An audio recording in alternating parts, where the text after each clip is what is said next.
Hello everybody and welcome back to the channel. So today I'm going to show you my Hargreaves Lansdowne account. This is my SIPP account.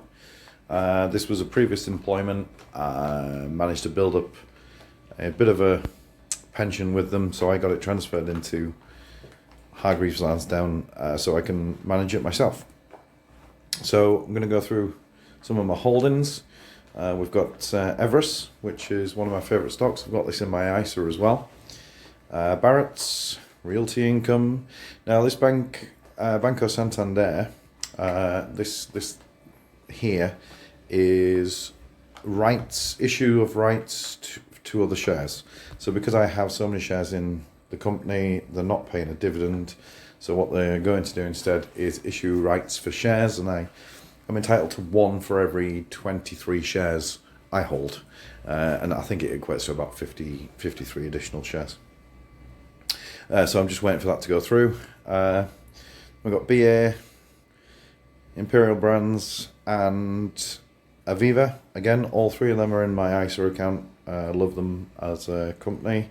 It's worth noting that I didn't actually open this ISA until January of this year.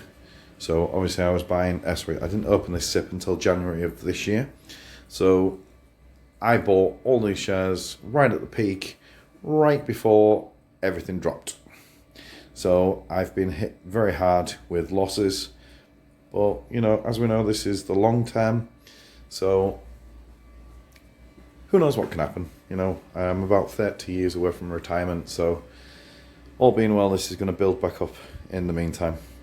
So just a few other shares that I've got there, and that's about it really. That's the whole SIPP portfolio. At the moment I don't contribute anything towards this. However, if you did watch my video earlier about my people's pension, then I fully intend to put that in to this SIPP at some point, but I can't do it whilst I'm still employed at the company I work for.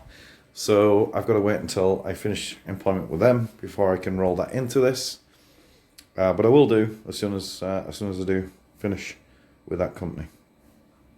So current value is, if I sold everything, I'd walk away with 36,000. As you can see, I'm over 9,500 down, which is just under 21%.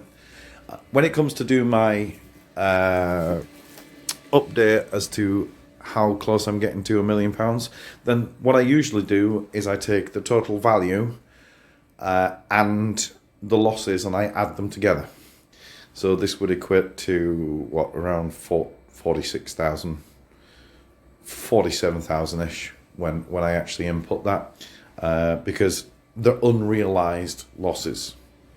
So I always use a net zero figure. If I get dividends, then obviously that goes on top because that's money that I've got, but I never use any unrealized losses as part of that.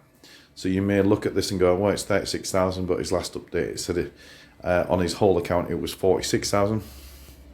Well, yeah, that's because I never factor in unrealized losses. So anyway, that wraps this video up.